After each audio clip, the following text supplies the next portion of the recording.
Hey, Marilyn, how you doing over here? Pretty good. You about ready to go? Yeah. Let me check your harness, make sure it's double back.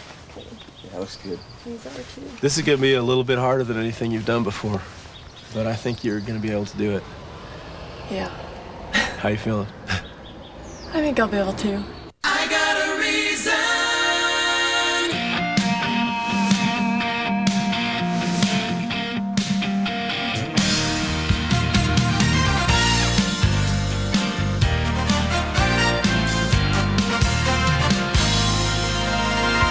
Questions in my head, I feel them in my heart.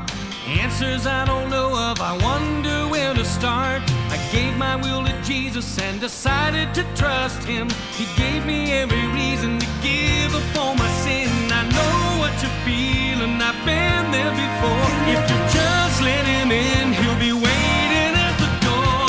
I got a reason to walk the street narrow. I got a reason to fire like an arrow. I got a life that's always worth living. You gotta come along. You feel you should be running, though you know you're standing still. You know you could be something if you only knew His will. Emotions running wild and you're chomping at the bit, trying to work the pieces, but they don't seem to fit. I know what you're feeling, I've been there before. If you just let Him in, He'll be waiting at the door. I got a reason to walk the street narrow. I got a reason to fire like an arrow. I got a life that's always worth living. You gotta come along. I got a reason. I got a reason. I got a reason. I got a life that's I got a life that's always worth living.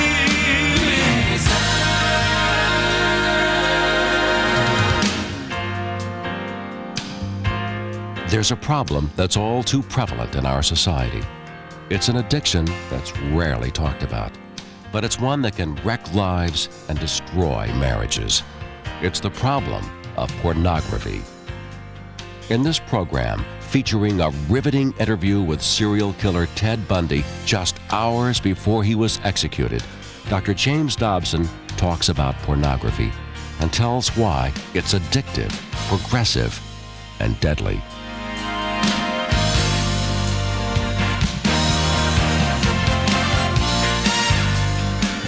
My greatest concern, and one that I want to focus on a little bit with you all, is the addiction of pornography. Now, you know that hard drugs are addictive, and you know that marijuana can get a hold of you emotionally and so on, but very few people realize just how addictive pornography really is. Not so much for girls, but very much for guys. I am convinced that pornography, for some boys, not everyone again, for some boys, pornography is as addictive as crack cocaine.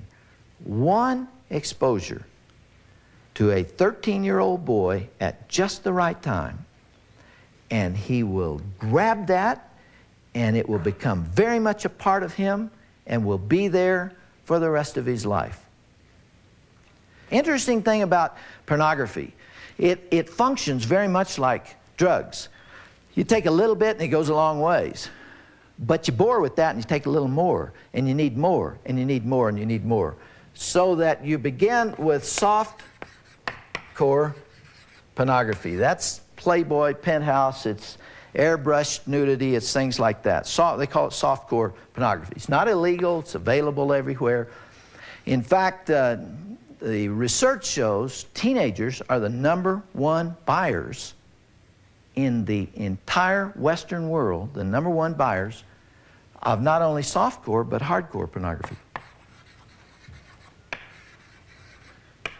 I served on the Attorney General's Commission on Pornography for 18 months. It was one of the most miserable experiences of my life. Our responsibility was to evaluate this stuff and make recommendations to the government. And the material that we had to watch is infinitely worse than this. I won't even describe it to you, but it's terrible. And then what happens with an addiction to pornography is you go from there to a little fire trail, a little barrier, where you've seen everything that a man and woman can do together. Now what? Because, see, one of the characteristics of pornography is that you bore with it. This stage becomes boring very quickly. And then you move on to another one, and you're walking down this path. What happens when you get to the point that you've seen it all? Not everybody, again, but a percentage. That's the point. You don't know when you're in the percentage that's vulnerable to one of these doors, one of these addictive behaviors.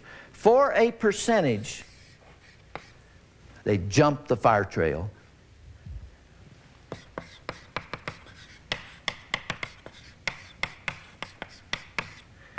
And they go to the perversions. This is how people get into child pornography. How does a man, particularly, who didn't start out this way, develop a great excitement for children, for 4, 5, 6-year-old boys or girls? How does that happen? They call it chicken porn. And until it was outlawed in 1983, it was a billion-dollar industry in this country. An awful lot of people. How did that happen? It happened typically because they walk down this path and get to that point and jump the fire trail. Sex with animals, horrible stuff. Homosexual violence. Again, I don't even want to describe for you all the stuff that we had to watch, but it is now an $8 billion industry. If you go into the sex shops in New York City and Los Angeles and Houston and places like that, you don't even find this kind of stuff. People think they sell Playboy magazines and things of that nature in there. As bad as those are, that's tame. They don't even sell them. They're not even there. What you see mostly are these things. Horrible mutilations of the body and things of that nature. Now, I wish I'd have moved this whole thing over, because the final stage of this is death. Interesting aspect of all those addictions is that when carried to their ultimate conclusion, they all lead to death. Drugs lead to death. Alcohol leads to death. You carry them to their conclusion, and they lead to death. And that's the way sin is. The wages of sin is death.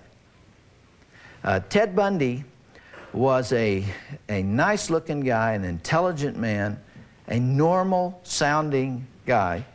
In fact, if he were here and your age and just in your midst, and I asked you to look around and select the future mass murderer out of this bunch, you would not have picked Ted Bundy. He looked like Joe College. He sounded intelligent. He was a law student at times. Went into to college and began abducting women and girls. Eventually killed 28 women and girls. The last person he killed was little Kimberly Leach in Florida. She was 12 years old.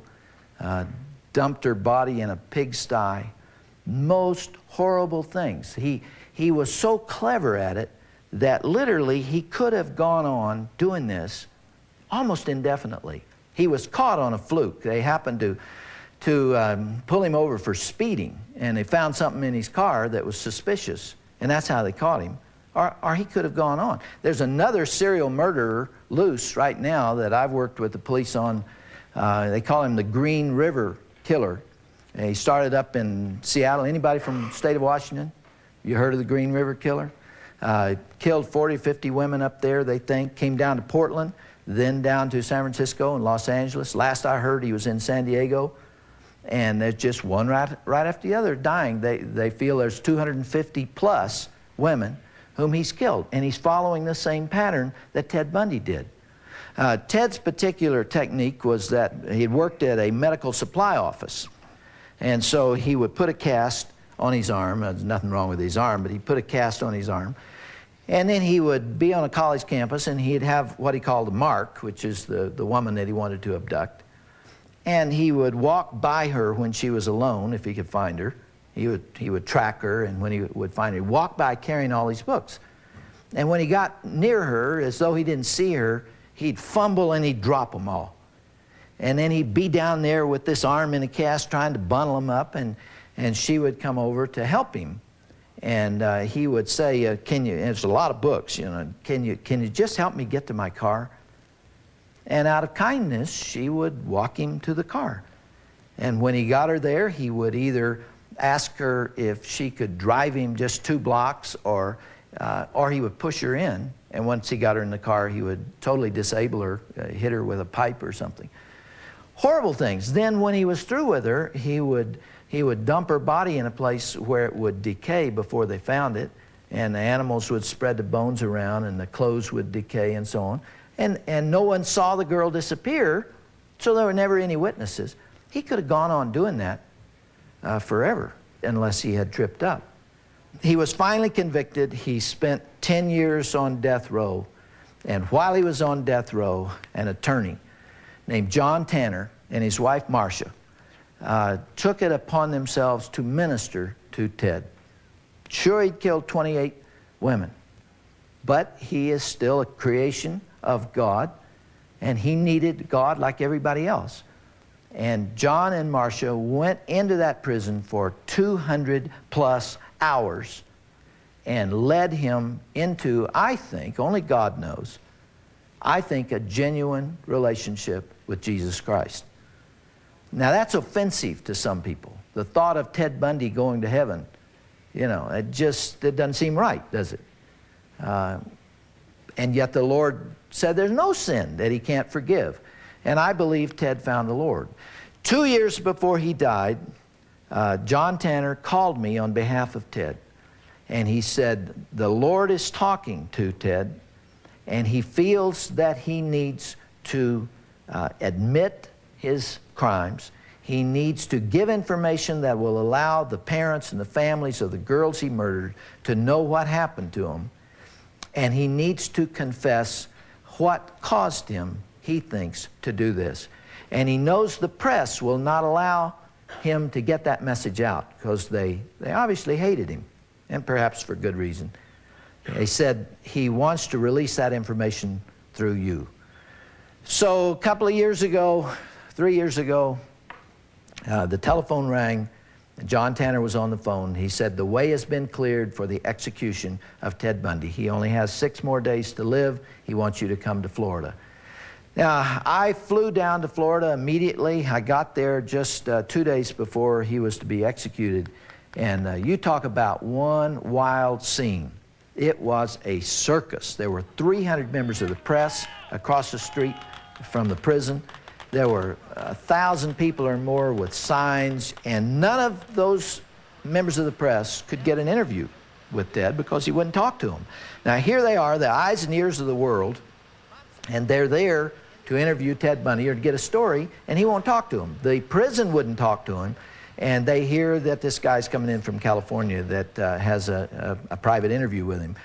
I arrived and was ushered to the prison, and I went through one of the strangest, most bizarre experiences of my life.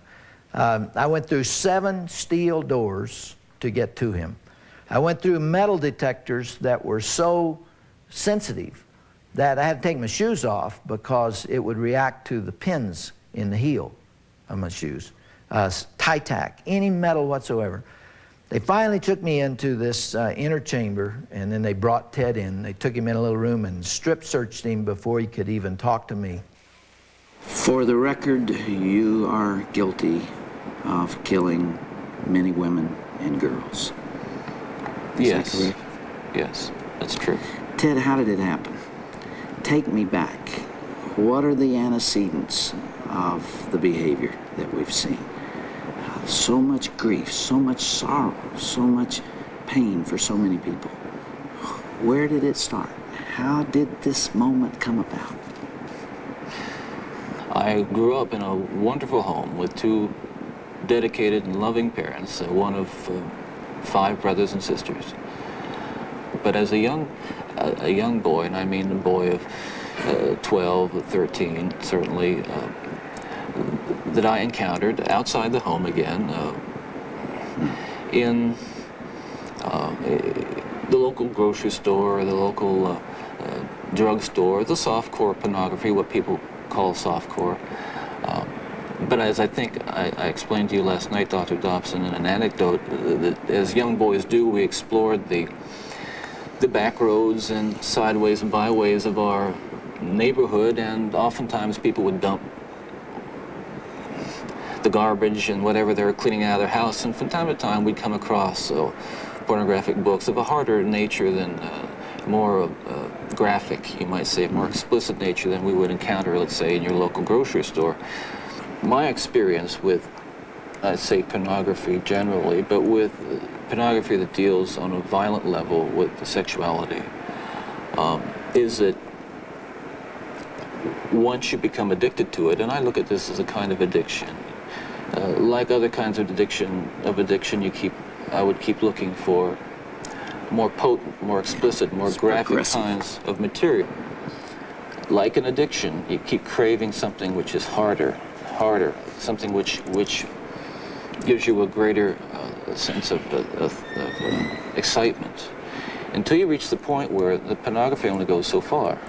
You reach that jumping off point where you begin to wonder if maybe actually doing it will give you that which is beyond just reading about it or looking at it. Ted, after you committed your first murder, what was the emotional effect on you? What happened in the days after that? It was like coming out of some kind of horrible trance or dream. I can only liken it to after, I don't want to over-dramatize it, but to have been possessed by something so awful and so alien, and then the next morning wake up from it, remember what happened, and realize that basically, in the eyes of the law, certainly in the eyes of God, you're responsible. To wake up in the morning and realize what I had done, with a clear mind and all my essential moral and ethical feelings intact at that moment,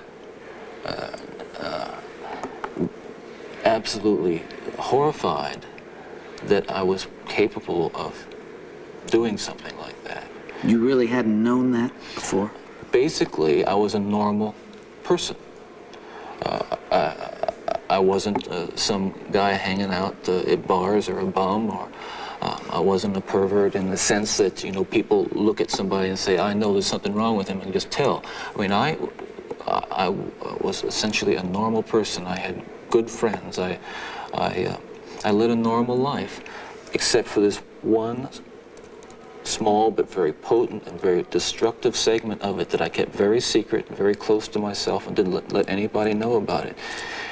And part of the shock and horror for my dear friends and family years ago when I was first arrested was that there was no clue. They looked at me and they looked at the all-American boy, and I wasn't perfect, but I want to be quite candid with you. I was okay. I was. The basic humanity and basic spirit that God gave me was intact, but it unfortunately became overwhelmed at times. And I think people need to recognize that it's not some kind of those of us who have been so much influenced by violence in the media, in particular pornographic violence, are not some kinds of inherent monsters. We are your sons and we are your husbands. And we grew up in regular families. And pornography can reach out and snatch a kid out of any house today. He snatched me out of my home. It snatched me out of my home 20, 30 years ago. And as diligent as my parents were, and they were diligent in protecting their children, and as good a Christian home as we had, and we had a wonderful Christian home, there is no protection against the kinds of influences that are loose in a society that tolerates. You feel this really deeply, don't you? Ted, outside these walls right now, there are several hundred reporters that wanted to talk to you. Yeah. And you asked me to come here from California because you had something you wanted to say. This hour that we have together is not just an interview with a man who's scheduled to die tomorrow morning. I am here, and you're here, because of this message that you're talking about right here. You really feel that hardcore pornography and the doorway to it, softcore pornography, is doing untold damage to other people and causing other women to be abused and killed the way you did others. Listen, I'm no social scientist, and I haven't done a survey. I mean, I don't pretend that I know what John Q. Citizen thinks about this. But I've lived in prison for a long time now. And I've met a lot of men who were motivated to commit violence just like me. And without exception, every one of them was deeply involved in pornography, without question, without exception, deeply influenced and consumed by an addiction to pornography. There's no question about it. The FBI's own study on serial homicide shows that the most common interest among serial killers is pornography. That's true. And it's real. It's true. Ted, what would your life have been like without that influence?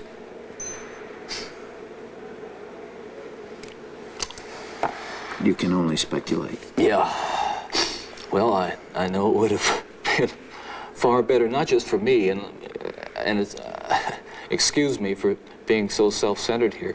It would have been a lot better for me and lots of other people. I know that. Lots of other innocent people, victims and families.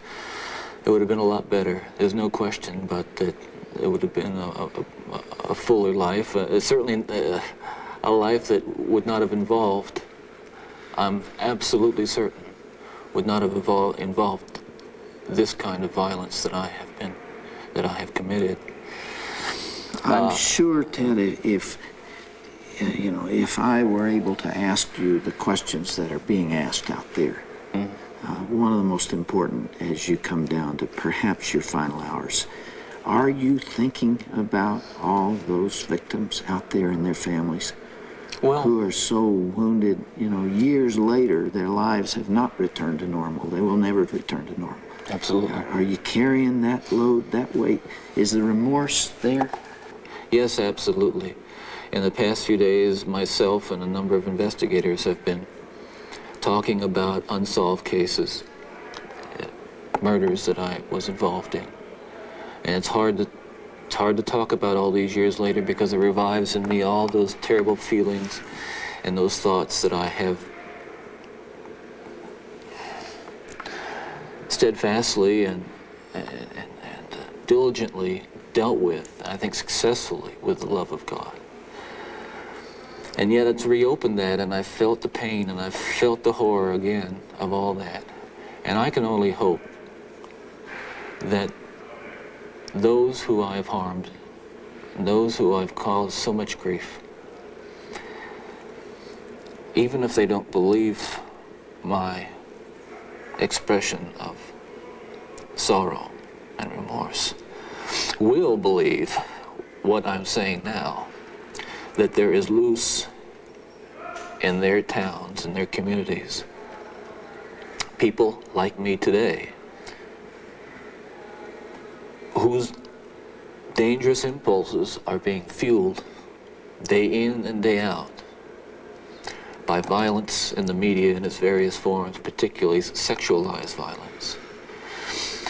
And what scares me, and let's come into the present now, because what I'm talking about happened 20, 30 years ago, that is, in my formative stages. And what scares and appalls me, Dr. Dobson, is when I see what's on cable TV, some of the movies, some of the violence in the movies that come into homes today with stuff that they wouldn't show in X-rated adult theaters 30 years ago. This stuff... The slasher movies that you're talking about. That stuff is, I'm telling you, from personal experience, the most, that is graphic violence on screen, particularly as it gets into the home to children who may be unattended or unaware that they may be a Ted Bundy who has that vulnerability to that predisposition to be influenced by that kind of behavior, by that kind of movie, that kind of violence. There are kids sitting out there switching the TV dial around and come upon these movies late at night, or I don't know when they're on, but they're on and any kid can watch them. It's scary when I think what would have happened to me if I had seen. I mean, scary enough. I mean, that I just ran into stuff outside the home, but to know that children are watching that kind of thing today, or can pick up their phone and dial away for it or send away for it. But I'll tell you, there are lots of other kids playing in streets around this country today who are going to be dead tomorrow and the next day and the next day and next month because other young people are reading the kinds of things and seeing the kinds of things that are available in the media today. Ted, as you would imagine, there's tremendous cynicism about you on the outside, and I suppose for good reason. I'm not sure that there's anything that you could say that people would believe. Some people would believe. Yeah. And yet, you told me last night, and I've heard this through our mutual friend John Tanner, that you have accepted the forgiveness of Jesus Christ and are a follower and a believer in Him. Do you draw strength from that as you approach these final hours? I do. I can't say that It's going to be being easy. in the valley of the shadow of death is something that I've become all that accustomed to, and that I'm strong and nothing's bothering me. Listen, it's no fun. It gets kind of lonely, and yet I have to remind myself that every one of us will go through this someday, in one way or another, and countless millions who have walked this earth before us have. So this is just an experience which we all share. Yeah. Here I am.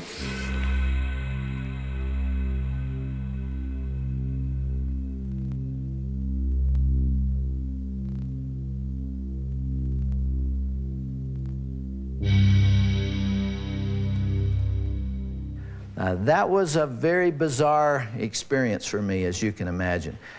It looks like Ted and I are alone there talking to one another. He's handcuffed.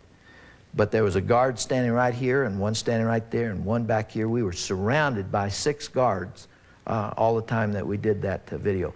You don't see it because we've cut it out, but in the middle of that video, the lights almost went out. They came down very dim. You could still see. And they were down for about 20 seconds, and then they went back up. And Ted said to me, it's all right, they'll come back on. And I wondered how he knew. Why do you think the lights went out? They were testing the electric chair. And he knew it, because he had seen that happen before. But you saw on the video his confession. What he said, 13 years of age. He's playing around his house, country road. Somebody had dumped pornography out there, stumbled onto it, got hooked on it, began to walk down that pathway toward ever more violent stuff, and it just ushered him along that path. Now, Ted was careful to say, if you heard the video, he's careful to say, pornography didn't cause me to do this. In other words, he was trying to say, I'm not trying to escape the responsibility for what I did. I take the responsibility for it. But violent pornography played a key role in his life. And then remember what he said? He said, I have never seen a member of death row who had committed rape and had been involved in the kind of things that Ted was. He said he had never seen such a person who was not deeply into pornography. And the FBI's study showed just that it is true. Now, not everybody who gets into softcore pornography is going to walk down this path toward murder and rape. But a few are. And if it's only 20 a year, in a nation like the United States, and each one of them kills 28 women. It's too many. And yet this stuff is still sold. I want to tell you one more thing about pornography, and then I want to hear from you. I want you to talk to me about what we've been discussing here. The greatest danger of pornography for you all, because unless you're very unusual, you haven't progressed too far down this path. But there are guys here who are into this stuff. I mean, in any room of 175 people, it's going to happen because it's so pervasive. You know, you can get it everywhere. And as I said, teenagers typically are the #1 buyers of it. So, and there could be some girls involved in it too, but probably a smaller percentage. At any rate, if you're back in here someplace, the greatest danger of this stuff is not that you will become a serial murderer. Let's be serious. I'm not saying that that's going to happen. It's highly unlikely because there are very few that take it that far. It's horrible when they do, but very few. What is dangerous for you all, and what I saw as a member of this Attorney General's Commission on Pornography, and I determined as I was flying back and forth across this country to do what I could to warn people your age about this, because it's not being said. The greatest danger is that the guys especially will get addicted to this stuff and start walking down that path, and then comes the time to get married. And there is nothing about marriage that eliminates any addiction. Getting married doesn't take away desire for drugs. Getting married does not cure an alcoholic. Getting married does not cure a gambler. Getting married does not cure a person deeply into pornography. Now you got a new problem, because men and women are very different, as you know. Men are primarily visual in nature, you know, far more so than women are. You just watch a bunch of guys when a pretty girl walks by. Come on, what do? I mean, they gawk, right? They turn around and stare at her when she goes by, because guys are visual. That's where the sexual stimulation comes from. That's why pornography influences men so much more than women. I went into these sex shops with that pornography commission. We had police escort. You don't find women in there. There are no women in there. There are only men in there, because it appeals to a masculine source of stimulation. Women, by contrast, are far more stimulated by romantic relationships, by touch, by somebody she knows, by a specific person. For a guy, it's generalized. I mean, a girl's walking down the street and she spent 2 hours arranging herself to score a hit on his sensory apparatus, and she's coming toward him and he sees it and he responds to it, because that's the way he's made. For women, it's very different. So when pornography comes into marriage and he's addicted to it and she's not, it drives a wedge between them. And it destroys their sexual relationship. I bet you've never heard anybody say that. Nobody tells you that.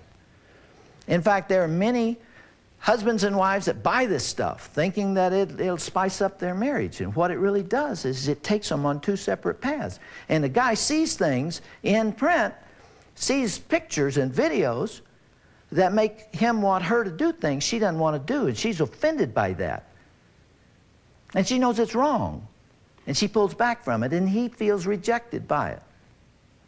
Furthermore, folks, there is nothing in reality that can possibly compete with airbrushed fantasy. You know, it just destroys desire in a marital relationship. And I hope just a comment or two like that would help.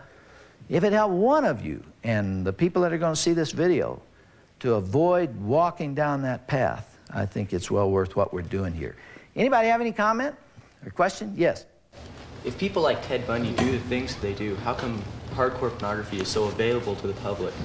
Because there's tremendous money to be made from it. The mafia controls 85% of it. You think about that, and they don't pay taxes on it. Most of that money is made through video booths in the sex shops where coins are put in those booths. There's no cash register, there's no receipt, there's no sales. and those things go right out the back in sacks of money, and the mafia takes that and uses it to support its industries throughout the world.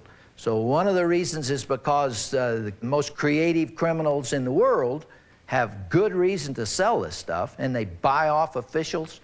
I have no doubt whatsoever that they contribute to the campaigns of the politicians who will help keep those laws in place. This stuff is kind of thought to be macho. Even the police don't really want to pursue the pornographers because boys will be boys, you know, men will be men. Come on, it's not hurting anybody. Victimless crime. It's not a victimless crime. Do you know that one of the primary uses for adult pornography is to open children to child abuse? See, what they do is they buy this stuff and then they show the children and they say, see, this is what mommies and daddies do. There's nothing wrong with this. Children are stumbling onto it. They're finding it. And then they're being twisted and warped by it. I have an article here. This occurred just recently. 10-year-old youth is accused of rape. 10 years old. A 10-year-old boy who told the police that he learned to have sex while watching X-rated movies was arrested on charges that he raped and sodomized an 8-year-old girl and her 4-year-old sister. The boy stated that he learned to have sex while watching X-rated movies. You know, the pornographers all say, and many of the civil libertarians say, that pornography does not have an influence on behavior. Even the learned psychologists and the people in the universities are saying that. After my experience with Bundy, they came out of the woodwork. They came out of their ivory towers. They were on television all over the United States, and they were saying, pornography is just an innocent thing. It does not influence behavior. Consider this, folks. You remember the movie E.T.? You remember the moment on the screen when some candy was handed by the boy to the extraterrestrial? You remember that moment? What was that candy? How do you know that? It didn't say it. How do you know it? You recognized it, right? There was about 5 seconds or less on that screen where that took place. The sale of Reese's Pieces went through the roof. What you saw influenced behavior. People went out and bought it. Now, if that occurs from 5 seconds on a screen, what effect does the Texas Chainsaw Massacre have on young people who happen to be vulnerable to that? There are an awful lot of kids out there who are emotionally and mentally twisted and warped by what they've been experiencing. What if they have a tendency like that? See, Bundy was one of those people. And then, to be fair, there are civil libertarians, there are ACLU types who honestly believe they're protecting the First Amendment by not allowing this stuff to be restricted, that adults ought to be able to see anything they want. An ACLU member, a representative of the ACLU, came to our commission, the very first meeting we had. A very intelligent man. In fact, I like him personally. I've gotten to know him. He sat there and said to our commission that it is the position of the ACLU. You know what the ACLU is? American Civil Liberties Union? You heard about that? He sat there and said it is their position that there should be no restriction on the sale and distribution of child pornography. Which means, see, every bit of child pornography is physical evidence of child abuse. You can't make it without abusing a child. And yet it's their position that it ought to be sold and distributed. And if it's sold and distributed, there's a market for it. And if there's a market for it, they're going to be victims of it. Yet that is their position. And they honestly believe, I think, they're protecting the First Amendment. But they're wrong. Yes? Hey, what kind of action is being taken to get the pornography off the shelves and stuff, besides the fact the lawyers are suing them? And how can they do it without running into the Amendment 1 issue? Well, one of the things that very few people realize, because the press won't tell you, is that this stuff does not violate the First Amendment, and that the Congress passed laws saying obscenity is illegal. The President signed those laws. The Supreme Court reviewed them and found them valid in a case called Miller versus California. So the stuff is illegal. The problem is we don't have a will to go get it. And until our commission, there was absolutely no governmental effort at all to chase this stuff. Now they are doing it, and it's not just getting it off the shelves. It's going after the producers, the big boys behind the scenes, the billionaires that are producing this stuff, and we are getting them. We're sending them to jail. I say we, I'm not doing it, but we're sending them to jail. Yes? What can we do about a friend who's in the percentage of hardcore pornography? What can we do to make him realize that it's addictive and that there's a better way of life? I really believe the only thing you can do is be an influence on him, share your views, and give him one other person in his life who sees it another way. The chances are great nobody is saying that to him. I want to ask you all, I'm not going to ask you to say it verbally, it's a rhetorical question. Your pastor's talking about this? You know, are you hearing the danger of this stuff in church? Are you hearing it at home? I mean, it's not something that people talk about. And just having one friend that will take another position will sometimes turn others around. Not always, and you can't influence everybody, but you can do what you can. You're a great group. Thank you for your openness today, and we'll pick it up tonight.